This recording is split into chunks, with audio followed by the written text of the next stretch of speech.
అన్న. నమస్తే అండి. అయితే ఇప్పుడు మీరు బీఎస్పీ పార్టీ చొప్పదండి నియోజకవర్గ ఇన్ఛార్జ్ గా పనిచేస్తున్నారు కదా. ఎస్ అండి, అవును. అయితే ఇప్పుడు మీ బీఎస్పీ అధినేత ఆర్ఎస్ ప్రవీణ్ కుమార్ సార్ తీసుకున్న నిర్ణయం పట్ల మీ అభిప్రాయం ఏంటిదన్న? అంటే గతంలో ఇప్పుడు బీఆర్ఎస్ పైన కొట్లాడి ఇప్పుడు బీఆర్ఎస్ తోని పొత్తు అంటే మరి వర్క్ చేయగలుగుతారా, లేకపోతే పార్టీకి ఏమన్నా విభేదాలు వచ్చే అవకాశం ఉంటుందా క్యాడర్, కింది స్థాయి క్యాడర్? లేదండి, తప్పకుండా వర్క్ చేస్తాం. ఎందుకంటే రాష్ట్ర అధ్యక్షులు, రాష్ట్ర కమిటీ నిర్ణయాన్ని ఏదైనా కూడా మేము తూచ తప్పకుండా పాటిస్తాం. ఎందుకంటే ఒకసారి రాజకీయ పార్టీలు తమ సిద్ధాంతాలు, బలాలు, బలహీనతలు ఏవైతున్నాయో వాటిని దృష్టిలో ఉంచుకొని ఆ రాజకీయ పరిస్థితులకు అనుగుణంగా విజయం కోసం తమ వ్యూహాలు మార్చుకోవడంలో ఇలా పార్టీల పొత్తు అనేది ఉంటది, అది సర్వసాధారణం. సో దానిలో భాగంగానే మనం ఇలా బహుజన సమాజ్ పార్టీ ఈ రోజు టిఆర్ఎస్ పార్టీతో పొత్తు అనేది మేము పూర్తి స్థాయిలో ఏకీభవిస్తున్నాం. ఎందుకంటే ఇప్పుడు కాంగ్రెస్ పార్టీ అధికారం వచ్చి మనం చూస్తున్నాం, సుమారు 100 రోజులు దగ్గర కావస్తుంది. ఏదైతే 6 గ్యారెంట్లు అన్నాడు, 6 గ్యారెంట్లు కూడా పూర్తి స్థాయి ఇక్కడ లేవు. సో తప్పకుండా 6 గ్యారెంట్లు కాదు, మాకు కనీసం ప్రజలకైనా గ్యారంటీ ఇవ్వని మేము ఈ ప్రభుత్వాన్ని అడుగుతున్నాం. అంటే గతంలో కూడా టీఎస్పీఎస్ కి సంబంధించిన ఏది పేపర్ లీకేజ్ విషయంలో కూడా ఆర్ఎస్ ప్రవీణ్ కుమార్ సార్ పెద్ద ఎత్తున ధర్నాలు చేసిన దాఖలాలు ఉన్నాయి. మరి ఇప్పుడు బీఆర్ఎస్ తో పొత్తు కూడితే నిజంగా ప్రజలు ఏమైనా వ్యతిరేకత వచ్చే అవకాశం లేదా? నిరుద్యోగుల వ్యతిరేకత 100%. సో గత ప్రభుత్వం ఏదైతే తప్పిదాలు చేసినాయో దానికి పూర్తి సంబంధించి రాష్ట్ర అధ్యక్షుడు ఆర్ఎస్ ప్రవీణ్ కుమార్ గారు ఏదైతే రాష్ట్ర వ్యాప్తంగా మా ప్రజలను సంఘటితం చేసిండు, ఆ సంఘటితం చేయడంలో భాగంగా అందరం మేము కూడా ప్రభుత్వానికి వ్యతిరేకంగా మేము కూడా పోరాటం చేసినాం.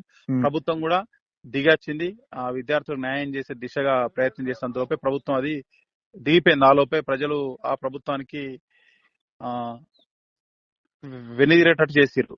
అంటే ఇప్పుడు పోలీస్ ఆఫీసర్, ఇప్పుడు ప్రవీణ్ కుమార్ సార్ అయితే ఎవరైతే ఉన్నారో గతంలో పోలీస్ ఆఫీసర్ గా కొనసాగుతున్నప్పుడు ఈ ప్రభుత్వం పరిపాలన కరెక్ట్ లేదనే కదా ఇప్పుడు ప్రభుత్వం బీఆర్ఎస్ పార్టీకి వ్యతిరేకంగానే కదా ఇప్పుడు రిజైన్ చేసి రాజకీయంలోకి దిగి బీఎస్పీ పార్టీ ఎంచుకున్నది. మరి ఇప్పుడు అదే పార్టీతో పొత్తు పెట్టుకుంటే ఇది కరెక్ట్ అయిన పద్ధతి అని ప్రజలు నిజంగా ఆర్ఎస్ ప్రవీణ్ కుమార్ సార్ వైపు ఉండే అవకాశం ఉన్నదా?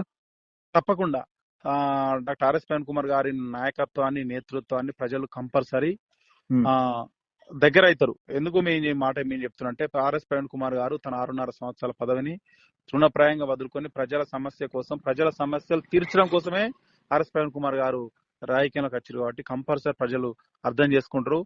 బీఆర్ఎస్ పార్టీ ఉన్న ఓట్ బ్యాంక్ మనం చూసాం. మరి ఇప్పుడు కాంగ్రెస్ కు బీఆర్ఎస్ కు జస్ట్ 1.8%. సో మాకు బీఎస్పీ పడ్డ ఓటు శాతం కూడా 1.3 చేంజ్ ఉన్నది. సో రెండు అనేది కలిస్తే ఇప్పుడు ఇలా బీఆర్ఎస్ ఓడిపోవడం ప్రధాన కారణం కూడా బీఎస్పీ ఆ రోజు. సో ఈసారి మాత్రం బీఆర్ఎస్ బీఎస్పీ కలవడంలో మా రాష్ట్ర నాయకత్వం పూర్తి స్థాయిలో 1-10 సార్లు ఆలోచన చేసుకొని ఆ రాష్ట్ర అధ్యక్షులు ఒక నిర్ణయం తీసుకున్నారు. దానికి మేము తూచ తప్పకుండా మేము పాటిస్తాం. తప్పకుండా ఈ ప్రభుత్వం ఇదైతే ఇప్పుడు రానున్న ఎంపీ ఎన్నిక, పార్లమెంట్ ఎన్నికల్లో తప్పకుండా విజయడంక మేము మోగిస్తాం. ఈ రాష్ట్రంలో బీజేపీ, కాంగ్రెస్ ఒకటన్నా. అయితే ఇప్పుడు రాబోయే ఎంపీ ఎలక్షన్లలో బీఆర్ఎస్ పార్టీ బీఎస్పీని వినియోగించుకోబోతుందా, లేకపోతే BSP party BRS party cadre ను వినియోగించుకోబోతుందా? ఎట్లా అది మ్యూచువల్ రెండు సరిపోతాయి ఇక్కడ సేమ్. అంటే ఇప్పుడు only RS Praveen Kumar sir MP అవడం కోసమే బీఆర్ఎస్ పార్టీతో పొత్తు కూడిరా, లేకపోతే కింది స్థాయి క్యాడర్ ఇప్పుడు ఎవరెవరైతే ఎమ్మెల్యేలుగా నిలబడరో వారిని కూడా ఎంపీగా నిలబెట్టే అవకాశం ఏమైనా కనబడుతుంది? ఒకసారి మన రాష్ట్రాన్ని కానీ దేశం చూసినట్టయితే ఒక విద్యావంతుడు, ఒక బ్యూరోక్రాట్ ఈ మధ్యన రాజకీయ తక్కువ అయిపోయారు. సో ఆర్ఎస్ ప్రవీణ్ కుమార్ గారు లాంటి అపర మేధావి ఈ రాష్ట్రానికి, దేశానికి తప్పకుండా అవసరం. ఎందుకంటే తను ఉద్యోగాన్ని 27 సంవత్సరాల సర్వీస్ ఒక ఉద్యమాలు చేసిన గొప్ప పోరాట యోధుడు, గొప్ప నాయకుడు. సో అతను ఈ పార్లమెంట్ లో మన గొంతు ఇలా పేద వర్గాలు, బడుగు బలహీన వర్గాల గొంతు వినిపించడం కోసం ఇలా ఆర్ఎస్ ప్రవీణ్ కుమార్ గారు ఇలా బీఆర్ఎస్ పార్టీతో పొత్తు అనేది కుదిరించడం జరిగింది. తప్పకుండా 100% ప్రజలు దాన్ని హర్షిస్తారు. ఈ కాంగ్రెస్ బీజేపీ మనం చూసినాం, ఈ 10 సంవత్సరాల పాలన చూసినాం. బీజేపీ ఏం లేదు, మతంతో రాజకీయాలు చేసిన తప్ప ఏం లేదు.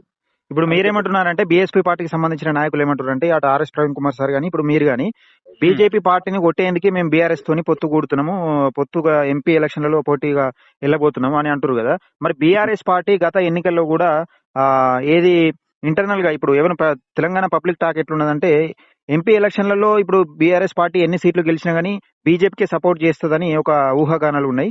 అది మరి నిజంగా మీరు బీజేపీ కొట్టడానికి మరి బీఆర్ఎస్ తో పొత్తు కూడితే మీరు మూడు పార్టీలు ఒకటే అనే ఒక నినాదం అయితే ప్రజల్లోకి వెళ్ళే అవకాశం ఉంటది కదా మరి అట్లా కూడా.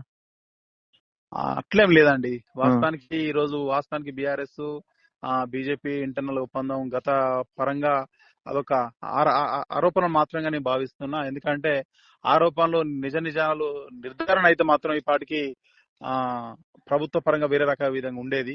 కానీ కాదని నేను అనుకుంటున్నా కాంగ్రెస్ బీజేపీ రెండొకటే మనం చూసిన ఈ రోజు మన పాలకుర్తి ఎమ్మెల్యే యశస్వి రెడ్డి గారు మాట్లాడారు. ఇలా బీజేపీ కాంగ్రెస్ ఒకటే అని మాట్లాడారు.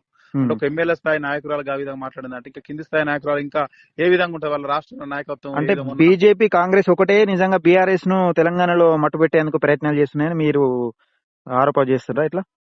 తప్పకుండా. ఈ రోజు బీఆర్ఎస్ పార్టీ గత 10 సంవత్సరాల పాలన మనం చూసినాం. సో ఇప్పుడు ఎంపీ అందులో కూడా పూర్తి స్థాయిలో కొన్ని తప్పిదాలు జరగలేదని అనడానికి లేదు. ఏ ప్రభుత్వం కూడా ప్రజలు ఎవరైతే తప్పిదాలు చేశారో వాళ్ళని అందుకే ప్రజలు కూడా వారికి ఈసారి పూర్తి స్థాయిలో అంటే కేవలం 9% కాంగ్రెస్ కు రూలింగ్ గవర్నమెంట్ కు బీఆర్ఎస్ ప్రతిపక్ష పార్టీకి అంతే ఉంది ఓటు శాతం తేడా గానీ. సో తప్పకుండా ఈసారి మాత్రం గొప్ప మార్పు జరగబోతుందని చెప్పి మేము బలంగా విశ్వసిస్తున్నాం. చొప్పదండిలో మాకు కరీంనగర్ పార్లమెంట్ పరిధిలో అది బీఆర్ఎస్ కు ఇచ్చిన లేకుంటే బీఎస్పీకి ఆల్రెడీ కేసీఆర్ గారు అదే బీఎస్పీ ఇప్పుడు అంటే బీఆర్ఎస్ పార్టీకి సంబంధించింది ఇప్పుడు కరీంనగర్ ఎంపీ పార్లమెంట్ అనౌన్స్ అయింది. ఇక దానికి వేరే ఇచ్చే అవకాశం లేదు నాకు తెలిసి. ఎందుకంటే అది కీలకమైన అంశము. ఇది ఇక కేసీఆర్ కూడా దగ్గర వ్యక్తి కాబట్టి ఆ పార్టీ బీఎస్పీ పార్టీకి వస్తుందని అయితే డౌటే. కానీ గతంలో కూడా దళితులను బీఎస్పీ పార్టీ గాని దళితులను ఓన్లీ ఓటు బ్యాంకింగ్ అనే బీఆర్ఎస్ పార్టీ వాడుకుంటుంది, దళితులకు ద్రోహం చేసిందని అంటా ఉన్నారు కదా. మరి ఇప్పుడు పార్లమెంట్ ఎలక్షన్లలో బీఎస్పీకి నిజంగా బీఆర్ఎస్ పెద్దపీట వేస్తుందని మీరు అనుకుంటారా? 100% ఏ రాజకీయ పార్టీ కూడా కాంగ్రెస్ పార్టీ చూడండి, ఇలా దళితులకు ఏ రాజకీయ పార్టీ కూడా దళితుల ఓట్ల కోసం దళితుల రాజకీయ స్వలాభ కోసం చూస్తున్న పార్టీ తప్ప ఈ రోజు బీఆర్ఎస్ పార్టీ ఈ రోజు బీఎస్పీ పార్టీ జతగలడానికి ప్రధానమైన కారణం ఇలా కాంగ్రెస్ పార్టీ 3 నెలల్లో ఇలా ప్రభుత్వ ప్రజా సమస్యలు ఏవైతున్నాయో ఎక్కడ వేసిన గుంగడు అక్కడ ఉంది. 3 నెలల్లో 6 గ్యారంటీలు ఇస్తాన్న సీఎం రేవంత్ రెడ్డి గారు కనీసం ఒక్క చిన్న హామీలు అవి ఇప్పుడు బస్సు ఛార్జ్ అంటే నామో పెద్ద అదేం కాదు వాస్తవం చెప్పాలంటే.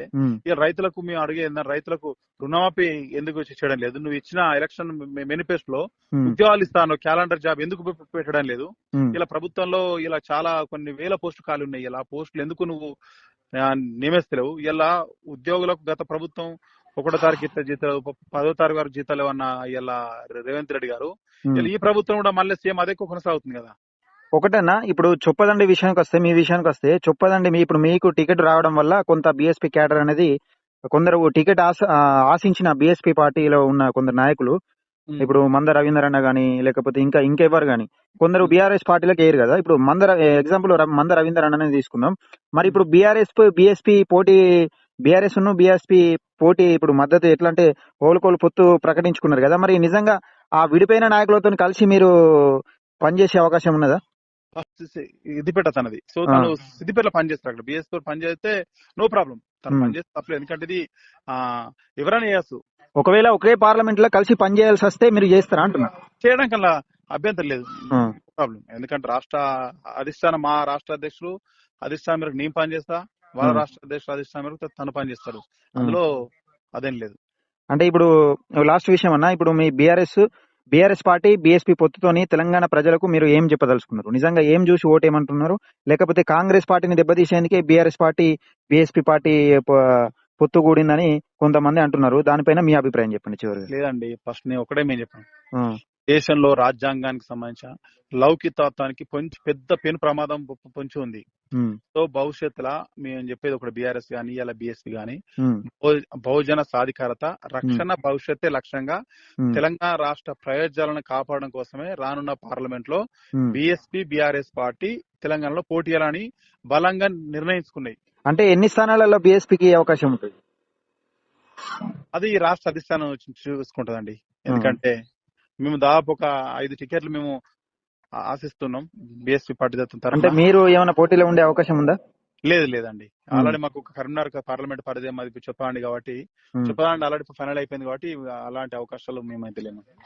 ఓకే ఓకే, థ్యాంక్ యూ అన్న. ఎందుకంటే మాకు అవకాశం లేవు. వాస్తవానికి మన కరీంనగర్ జిల్లా పరిధి చూసుకుంటే పెద్దపల్లి ఆల్రెడీ అంటే కరీంనగర్ జిల్లా, ఇప్పుడు ఉమ్మడి కరీంనగర్ జిల్లా వ్యాప్తంగా ఎవరైనా ఉన్నారా ఇంకా? ఉన్నారు. ఇప్పుడు కానీ బీఎస్పీ ఉమ్మడి పార్టీ నుంచి ఎంపీగా పోటీ చేసే ఆశావాహులు ఉన్నారా ఏమన్నా? ఆశావాళ్ళు చాలా మంది ఉన్నారు. కానీ ఆల్రెడీ పొత్తు ఫైనల్ అయిపోయింది కాబట్టి, ఆల్రెడీ క్యాండిడేట్ కూడా బీఆర్ఎస్ అనౌన్స్ చేసింది కాబట్టి, సో ఈ 4-5 స్థానాలు ఏమో బీఆర్ఎస్ అలాట్ చేసింది. సో రిమైనింగ్ స్థానాలలో మేము బీఎస్పీ పార్టీ అడుగుతాం కంపల్సరీ. ప్రవీణ్ కుమార్ సార్ ఇప్పుడు నాగర్ కర్నూలు నుంచి పోటీ చేసే అవకాశం ఉందా ఏమన్నా? తప్పకుండా. ఆల్రెడీ ప్రవీణ్ కుమార్ సారు రాష్ట్ర అధ్యక్షులు గారు నాగర్ కర్నూలు కంపల్సరీ భారీ మెజార్టీతో వెళ్ళబోతున్నారు. అక్కడ ఉన్న సర్వేలు ప్రజానికం అందరూ ముక్త ఖండంతో చెప్తున్నారు. అంటే ఇప్పుడు only RS Praveen Kumar sir parliament లో అడుగు పెట్టడానికి బీఆర్ఎస్ పార్టీని మీరు వాడుకునే ఉద్దేశం కొద్ది పొత్తు కుదిరించుకున్నావు అనుకోవచ్చు అట్లా? లేదండి, 100% తప్పండి, అట్లేం లేదు. నేను చెప్తున్నా అండి, ఇలా బీఆర్ఎస్ బీఎస్పీ కలడానికి ప్రధానమైన కారణం ఈ దేశంలో రాజ్యాంగాన్ని లౌకికత్వానికి పెను ప్రమాదం పొంచుంది కాబట్టి బహుజన సాధికారత రక్షణ భవిష్యత్తు ఉండాలని చెప్పి ఇలా బీఆర్ఎస్ పార్టీ బీఎస్పీ పార్టీ పొత్తు కలిసినాయి, అంతే తప్ప ఇలా ఎలాంటి రాజకీయ కోణం లేదు ఇలా. అంటే నేనేమంటున్నా అంటే రాజ్యాధికారం దిశగా ముందుకెళ్తున్నప్పుడు గుర్రం అయితే గుర్రం, గాడిద అయితే గాడిద వినియోగించుకుంటాం అంటారు కదా, మరి అదే గాడిదగా బీఆర్ఎస్ పార్టీని మీరు ఏమైనా వినియోగించుకుంటారా లేకపోతే?